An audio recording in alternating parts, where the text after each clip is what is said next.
Welcome to the Killer Innovation Show, the longest continuously produced podcast in history.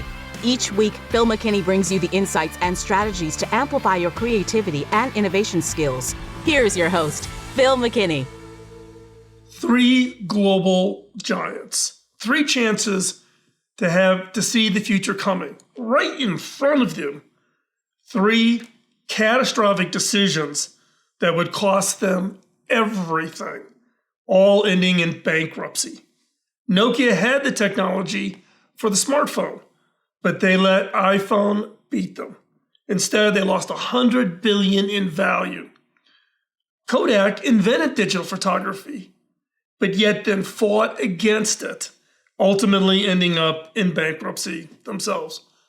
Blockbuster could have acquired Netflix for something like $50 million. Didn't do it. They thought it was a niche. Today, Netflix is worth over $100 billion. But here's what everybody missed. These aren't just bad decisions. These aren't just decisions because of some quirky executive. They were a pattern of a deadly psychological trap that's affecting every organization. Your organization, my organization, every organization right now. And the scariest part is the most successful you are, the more likely you are to fall into it. So today, I'm going to show you the hidden pattern that destroyed these 3 giants. I'm also going to talk about 8 other companies that were significantly impacted, and most of them killed off. Why your team might be more vulnerable than you think. You think, this doesn't apply to me. And more importantly, how to make sure that you are not the next one. Now, first off, let me take you inside of Nokia, and particularly in the conference room, where an engineer presented a breakthrough that could have saved the company. But what happened instead is it cost them $100 billion. The engineer stood nervously. He held the prototype of a full touchscreen phone. And he was really talking about this new device, this new great user interface. Now, he was nervous. He was trembling. And it wasn't from the weight of the device, but from the weight of the moment. This would have transformed everything we knew about phones at the time. But you know what the response from Nokia management was? Interesting. But that's not how phones work. 1 year later, Apple launched the iPhone, and Nokia's decline began. Not because they lacked the innovation, they had this engineer sitting in the room talking about it, but because their organizational mindset quietly suffocated it. You might think the story is about a single bad decision. It's not. It's about the subtle force that's killing innovation in your organization and all organizations right now. And what that is groupthink. And here's what you should keep you up at night. The organizations that succumb to it never saw it coming. In fact, many were convinced they were making the right decisions. The right decisions to make the quarterly numbers for the shareholders, or not to get their teams distracted. We rationalize a lot of these things. But they thought they were making the right decisions right up to the moment that it was proven to be catastrophically wrong. Now, what I call groupthink, and I also call it collective delusion. The price of groupthink is rising exponentially. In today's kind of rapid fire business, change and economics and politics and you name it, things are changing at an absolutely incredible pace. The average lifespan of an S&P 500 company has gone from 60 years to less than 20 years. And it's accelerating to be even less. So our largest companies who get to a size and who think that they can't fail because of that size, are failing. And the reality is, the faster your market is moving, the more susceptible your organization becomes to groupthink. Consider these sobering examples. We talked about it. Kodak invented the first digital camera back in the 70s, and then poo-pooed it, saying it'll never work. It ultimately led to the bankruptcy after a century of market dominance by Kodak. Blockbuster dismissed Netflix. Oh, it's just a small little niche thing. This streaming thing is never going to work out. And rejected. Netflix came to them and offered to sell themselves to Blockbuster for $50 million, and Blockbuster turned it down. And now Netflix is $100 billion plus. Talk about Boeing, the 737 MAX. The crises emerged partly because engineers who raised safety concerns faced subtle pressure. Not the CEO saying, don't talk about it, but subtle cultural pressure to stay quiet. Ultimately, it cost 346 lives, untold number of jobs, and billions in market cap, and Boeing is struggling to survive today. So what makes groupthink so dangerous? It isn't just people agreeing with others. Do we agree on that this product should be blue or whatever? That's just simple consensus, and which can be very valuable. Instead, groupthink is a psychological phenomena where the desire for harmony and conformity leads to irrational, illogical decision-making. Think of it as an organizational disease that can attack basically 3 vital systems inside your organization. How your organization perceives reality, how it communicates internally, and how it makes decisions. So how do you perceive reality, how it communicates internally, and how you make decisions? What makes it particularly lethal to innovation is its subtlety. It's not bold, it's not pounding you over the head. It's just the subtle little change that happens. It's kind of like high blood pressure. Groupthink often has no symptoms that manifest itself until significant damage has already been done to the organization and to your innovations. Organizations don't realize they're suffering from it until a major market shift happens or a crisis reveals the cost of their collective delusion. Now, when I help organizations identify groupthink, I compare it to the disease model that can attack 3 vital systems in your organization. And like any doctor diagnosing an illness, you need to recognize which system is under attack to apply the right treatment. The challenge? Groupthink usually infects multiple systems simultaneously, creating a perfect storm that can bring even down the most successful companies, organizations, agencies, nonprofits. But what we're going to do is let's examine each category and their underlying patterns to learn how to spot them before they take root in your organization. So first up of the 3 types, perception-based groupthink. Perception-based. So like a corporate version of body dysmorphia, this type distorts how your organization sees itself and its environment.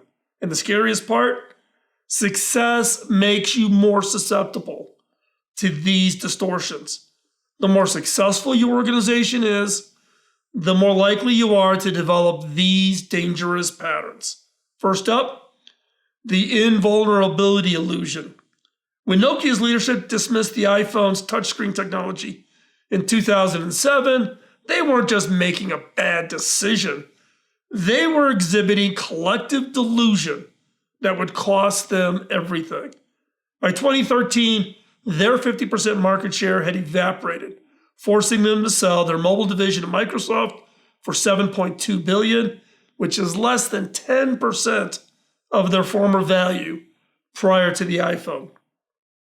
Their belief in their own invulnerability has become so strong that they literally could not see the threat right in front of them. So what are some of the warning signs? The warning signs are, dismissal of competitors' innovations is not a serious threat. That product's never going to work. That's no. Overconfidence in the current market position. We're number one in market share. Therefore, any of these new things are just distractions. And then resistance to contradictory market research. If the market research is giving you indication that there's a change coming, don't brush it off. And then a collective eye rolling at the warning signs. Next up is the rationalization trap. Kodak's response to digital photography is perhaps the most expensive rationalization in business history. Despite inventing the first digital camera, their misjudgment collectively constructed and evaporated a set of justifications for why digital technology would never replace film. Each piece of contradictory evidence was explained away with increasing sophisticated reasoning. So what do you have to watch for? Complex explanations for ignoring market shifts. This is just a blip. Things will return to normal, etc. Elaborate justifications for maintaining the status quo. We're good. Keep going. We'll keep doing the same thing. Dismissal of customer feedback as not understanding our business. Our customers don't just understand what we do or how we do it. Or using past successes to justify current inaction. Next up for this delusion is the moral high ground.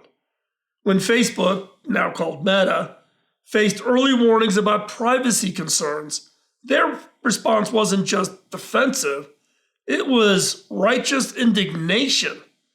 Their mission to connect the world had become such an article of faith that blinded them to legitimate ethical concerns. Now, when Facebook faced early privacy concerns, they dismissed it. Again, they just said that the market and politicians, they just don't understand our mission. But when the information came out, when they were working with third parties and providing them this data that really exposed all of the desires and wants and wishes and things that maybe people didn't even know about themselves to these third parties, who then turn around and used it against the people for advertising and those types of things, it became a real challenge. This righteousness cost Facebook $5 billion in FTC fines, Federal Trade Commission fines. And that which was the largest FTC fine ever at that time. And it triggered the largest one-day stock drop in market history. Now, Facebook, Meta, has been able to survive, but their reputation took a significant hit. And they've been struggling to regain that ever since. So what are some of the red flags? Dismissing ethical concerns as not getting your mission, or using company values to justify questionable practice. We're here to connect the world. This is a better way to connect. Treating critics as enemies rather than stakeholders. And collective belief in inherent righteousness. We're right. You're just not smart enough. You're not intelligent. You don't know what we know. We're right. You should just trust us. And Facebook suffered. So that was really the collective view of really looking at, what I refer to really as this perception-based group think. And it's one where if you are having success, this is incredibly hard to get the organization to open their eyes to. Next up, number 2 of the 3 types, communication-based groupthink. This acts like organizational cholesterol, slowly clogging vital information channels until crucial data is no longer being shared. By the time you notice the symptoms, significant damage to the organization has already occurred. Something that you just can't snap your fingers and fix. So what are the different types or styles of this communication based groupthink? One is pressure cooker. Boeing's 737 MAX crises isn't just a story about technical failures. It's a devastating example of how pressure cooker groupthink can silence vital concerns. Engineers who raised issues faced both subtle and overt pressure to stay quiet. This wasn't just poor communications, it was systematic suppression of information that ultimately cost lives. So, what are the warning signs? Subtle retaliation against those who raise concerns. The famous "don't bring me problems without solutions" culture. Career advancement tied to agreement with leadership, or the celebration of team players over truth tellers. This is one that a lot of organizations, particularly ones driven by performance KPIs that are not the correct KPIs, can easily find themselves falling into. Next one is the silent spiral. We're going to talk about Wells Fargo. Now, Wells Fargo had this fake account scandal where the pressure to open up new credit cards, Wells Fargo credit cards, were so high that the salespeople and people within the branches felt so compelled that they literally would open up accounts for people who never asked for the credit card. They had a Wells Fargo account, but they had a Wells Fargo account without the credit card. Wells Fargo just issued the credit card so they could get the quota. Now, this scandal reveals how silent spiral groupthink really can corrupt an entire organization. Employees just didn't stay quiet about the fraudulent process. They convinced themselves that speaking up was futile or even dangerous for themselves, their career, their jobs, etc. The cost was $3 billion in fines and immeasurable damage. And Wells Fargo, spent 3 or 4 years under very severe regulatory oversight as a result of this. Things to watch. Decreased participation in review meetings. People all of a sudden start pulling away. They're not coming to the normal review process to expose things that are challenging or not working or collectively having those discussions. Absence of challenging questions in the planning sessions. Everybody kind of knows what's going on. Nobody's going to ask the question. Quick acceptance of leadership proposals. Oh yeah, they said it, we did it, that's what we're doing. Or private conversations about concerns that never reach official channels. People are talking internally. You're just not hearing about it. Next up is the information filter. And we're going to talk about Theranos. I've talked about Theranos in the past. I've got a big blog post that's got thousands and thousands of views over on the blog. But Theranos stands as the ultimate cautionary tale of information filter groupthink. Executives didn't just hide problems from investors and customers.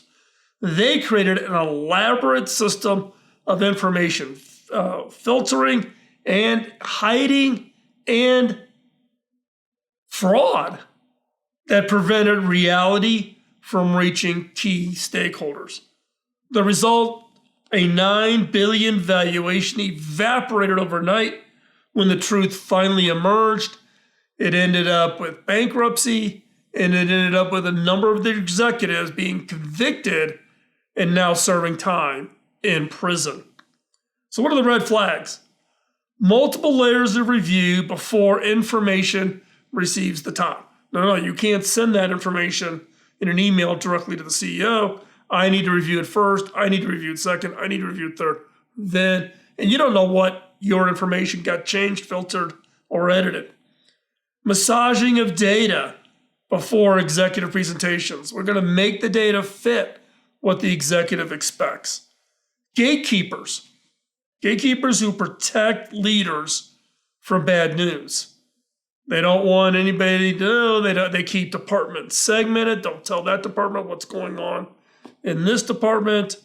And different versions of reality at different organizational levels. Everybody at the top thinks it's great. Everybody at the bottom is like, oh my God, this is a dumpster fire. And then next up, cascade effect. And we're going to talk about BlackBerry. Now, some of you probably don't even know what a BlackBerry is. I had one. I actually had one of the original ones way back. But BlackBerry's response to the iPhone, again, an iPhone being so disruptive to a number of established markets and industries. But in this case, it illustrates how really what I call this cascade groupthink really operates. It's leadership dismissed touchscreens. BlackBerries were known because they had physical keyboards. You could actually feel the keys. You could have a tactile feel, as you used your BlackBerry. And I could type pretty fast on a BlackBerry. But BlackBerry dismissed touchscreens, creating really an avalanche of subordinates agreements. When leadership came out and said, touchscreens will never work. People can't do tactile typing on a touchscreen. Everybody in the organization said, yep, you're right. And that is the cascade effect, where someone sets the answer and everybody aligns behind it. Now, the reality is in the case of BlackBerry, their global smartphone market share plummeted. They had 20%. Nokia had 50%. BlackBerry had 20%, and it went to less than 1% in 5 years, and BlackBerry, as we know it, no longer exists. So what are the warning signs? Quick alignment with leadership opinions, rapid disappearance of alternative viewpoints, going to get shuffled off, increasing certainty about an uncertain future. That will never work. That is going to die. You don't know that where the future is going to go. And then the bandwagon effect. Everybody gets on the bandwagon, and it drives strategic decision making. The result, again, it went from 20 to less than 1 year, and based on the fact that the entire organization convinced itself it was right while heading towards a disaster. So that was communications. That's how you communicate internally in these different styles of groupthink that you really have to think about. Third, last of the three, decision-based groupthink. Think of it as the virus in your organization's decision-making software. It doesn't just lead to bad decisions. It corrupts the entire decision-making process within your organization. Now, the first up one we probably have all run into multiple times is false consensus. General Motors, we're going to use the General Motors ignition switch crises, where the ignition switches were faulty. And again, it was based on false consensus group thinking that actually turned deadly. The ignition switch crisis wasn't about missing the problem. Look, you get bad parts, you do bad design. Everyone just assumed someone else had approved the design, right? I'm seeing this, but somebody smarter than me must have already reviewed this and signed off on it. Who am I? Now, the cost was 124 deaths and $4.1 billion in direct cost to General Motors. So what's the warning sign? Quick, quiet acceptance of major decisions. Not out in the open, not open to being challenged. Lack of explicit disagreement in meetings. Everybody's playing nice. Nobody wants to talk about the elephant in the room. Assumptions about someone else having vetted the ideas. Well, the engineers should have signed off on it. Yeah, we're in manufacturing and we see the problem. But engineers, they designed it. They're really smart. They're smarter than me. They've got college degrees, This assumption that somebody else, having vetted the ideas, is probably one of the biggest groupthink problems I ever come across. And then next, post-meeting conversations that differ from in-meeting conversations. People are in the meetings, they play nice, but they get out of the meeting and they're like, oh my gosh, have you seen this? This is a problem. That should be the immediate red flag. First up, the creativity killer. And we're going to talk about Microsoft, and specifically what I refer to as Microsoft's lost decade under Steve Ballmer. It shows how really a creativity killer groupthink can slowly strangle innovation. Now, I know Steve. I have worked with Steve. I've had multiple meetings with Steve. Steve is a great guy. But Steve also had a very rigid hierarchy at Microsoft that favored safe over transformative ideas. The result was Microsoft totally missed out on mobile, on search, on social media, while competitors created trillions in market value. So what are the indicators of this innovation killer? Preference for incremental over transformative, risk-averse decision-making at all levels, innovation theater without real change. If you're not familiar with innovation theater, go check it out. I actually have done another video and a podcast episode on this. And then celebration of predictability over possibility. For Steve, it was all about making sure he met Wall Street expectations, driven by the quarterly results. So the entire culture got transformed. And basically, when you think about what was really transformative that came out in the Steve Ballmer era, not a whole lot.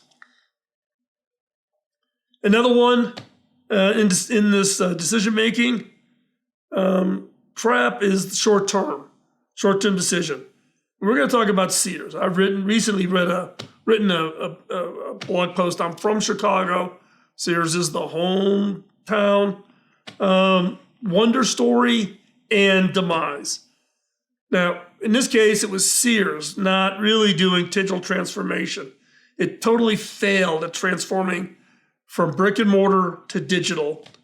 And again, it got stuck on this short-term trap groupthink that really blinded the entire organization to its future. They choose immediate profits over e-commerce investment. No, we're not going to divert funds from the stores and from brick and mortar to fund what would have been a pretty significant investment. But think about it. If Sears had made that investment, they could have been the Amazon. The result really was a 132-year-old retail giant filed for bankruptcy while online competitors, Amazon, and you name them, had dominated the market. So what's the warning signs? Prioritizing quarterly results over long-term investments. And believe me, this is a tough one because CEOs get measured, bonuses get tied to quarterly results. And I don't think that it should be that way. Maybe I'll talk about that at some point in the future. But again, the quarterly results really does become a real challenge for organizations, primarily because of the challenge of you don't get rewarded for these kinds of innovation assessments. If you make innovation investments, it just doesn't count towards your credit with Wall Street. They want that, but they want something that they can measure today, and that's revenue. Cutting costs in crucial development areas. Oh, we got to make the quarterly numbers, so we're going to play this little accounting game. Delaying necessary technological upgrades. This is my biggest pushback on CFOs. Do we make an investment? And the CFO is going to say, well, what's the return? I'm giving $1 to the IT. What do I get in return? And then focusing on efficiency over innovation. Revenue per square foot is the metric in retail, and there's no correlation for innovation. So go with the known, go with the safe. This really is the short-term trap that, quite honestly, all publicly traded companies globally suffer from, universally. Nobody avoids this. How you handle it and how you detect it and how do you respond to it, that's the difference. So the next one is the outsider bias. Blockbuster's really dismissal of Netflix as a very small niche business really illustrates the outsider bias group. We're the market leaders. Who are you, this little peon? The rejection of that $50 million Netflix acquisition offer in 2000 wasn't just a bad decision. It was a systemic dismissal of outside perspective of what's changing. This is where I think large organizations can learn from small organizations. Now, again, Blockbuster is gone. I think there's like 1 or 2 stores left. Netflix worth over $100 billion. So what's the warning signs? Dismissal of external ideas is not relevant here.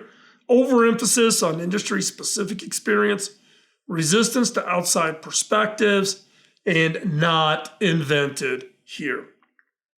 So that was 11. But how do you fight back? Can't be all doom and gloom. What is it you can do on your team, in your organization? What's the reply? How do you support this? Or how do you counteract groupthink within your organization? So, and again, groupthink isn't inevitable. It exists. You have to be on guard. So here are 7 practices. One is what I call the designated challenger. Rotate team members to question assumptions and major decisions. Sometimes you may refer to this as the devil's advocate.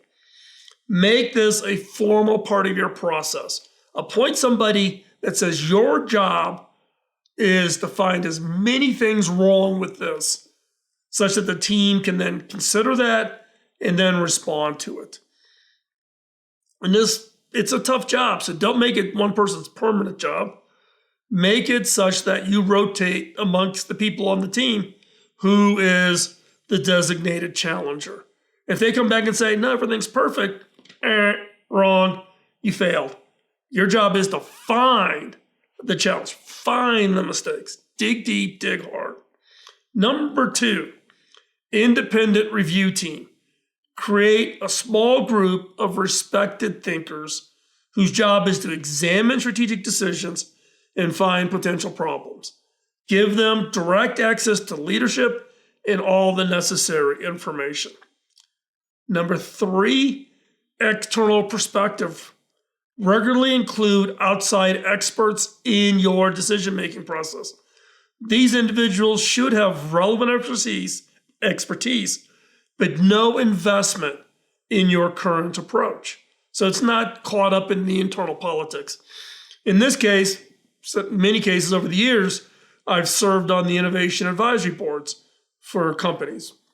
Roche Medical being one on the diabetes space. I don't have diabetes, but type 2 diabetes was really emerging. This would have been late 2000, and Roche was struggling, caught up with groupthink internal to Roche, and invited me to be on their innovation advisory board to be this outside perspective, not an expert in medical, but an expert in innovation.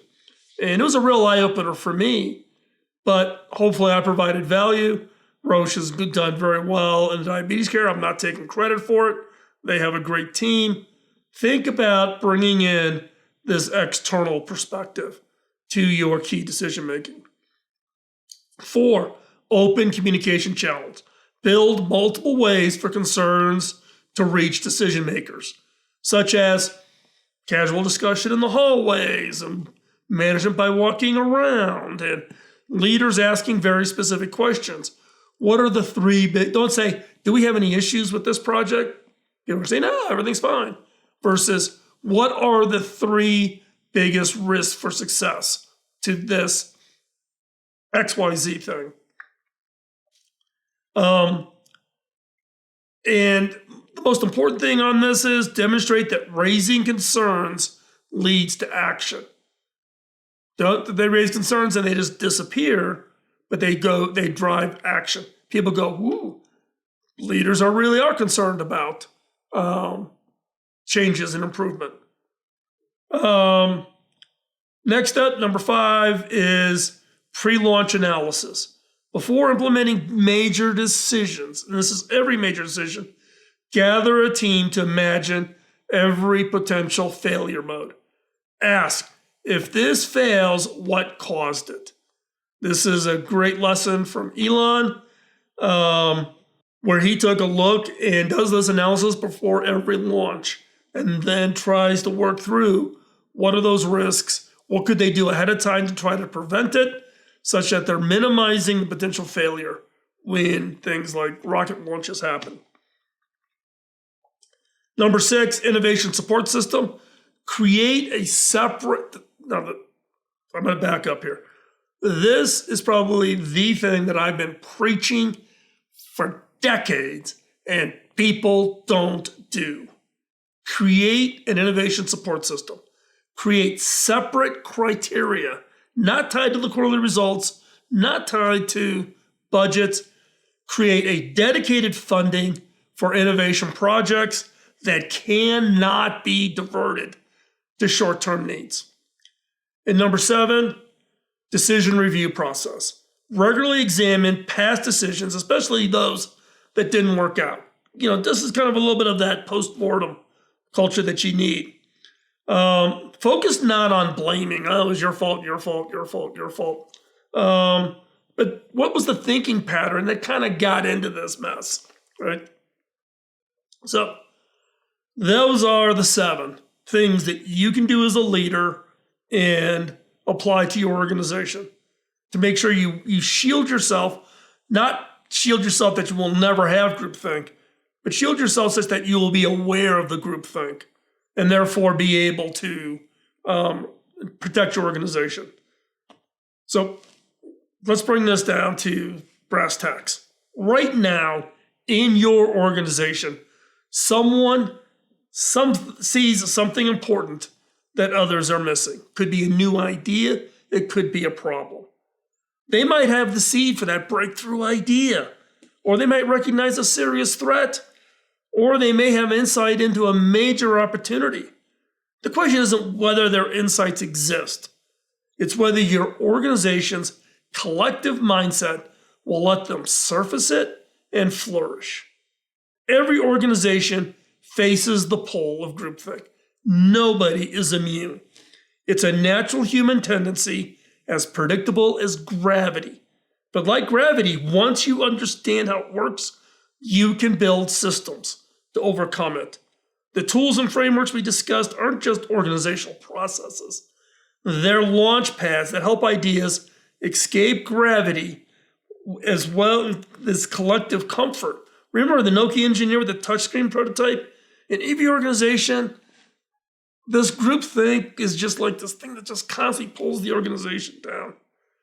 But in the case of that Nokia, there was a moment, a clear decision point, where a different choice could have changed everything. Your moment may be right now. The decisions you're making could be these kinds of decisions. The next great idea in your industry is already out there. It might even be within your organization waiting to be heard. Will it find fertile ground for growth, or will it die in silence? The difference lies not in how many brilliant insights your people have, but in how your organization thinks together. What will you do with it? If this video is something that you found useful and helpful for you in spotting these warning signs for groupthink, how about hitting that like button? It helps with the algorithm. It helps others also find this content. And here's something I've learned from working with innovation leaders across industries and organizations and geographies. Understanding these patterns is just the beginning. There's so much more to explore about encouraging and nurturing innovation in your organization. If you want to dig deeper, subscribe. Subscribe to the podcast if you're listening. Subscribe to the channel if you're watching on YouTube. If you're on YouTube, hit that notification bell so you know each time we drop a new video. We release new insights typically every week on innovation, creativity, and leadership. And we're getting ready here in the Innovation Studio, where I'm recording this, to begin doing some live streams for members. Let's talk about members. Consider becoming a member. Consider supporting the channel. I don't take any of the funding that comes in from the membership. Whatever money comes in supports the small team that actually is behind the scenes producing and editing the videos and making sure everything works correctly and posts to social media and gets it up onto all the podcast feeds so that you get it on. That takes people. And I'm asking for you to help out by helping cover some of those costs and become a member. You can become a member here on YouTube. Just click join. Or if you prefer, go over to Patreon. What do you get for membership? Well, 1, you get my appreciation. 2, you get custom downloads that are just for members. Live stream Q&A sessions here from the studio will be for members only. Early access to new content. So as videos are being produced, members get it before everybody else gets it. Behind the scene insights and information, showing things that we don't put out there in the normal channel. And then you also get access to the private community discussions over on Discord. We have a Discord community just for members. I'm on there. Others are on there. It's growing. It's still pretty small. But if you're interested, become a member and then become part of the conversation over on Discord. All of these descriptions are in the link below. Thanks for watching, and remember, the next great idea in your organization is out there. Make sure, and this is your role, make sure it has a chance to be heard. We'll talk to you next week. Bye-bye. Podcasting nonstop since 2005, this has been the Killer Innovation Show on the Innovators Network.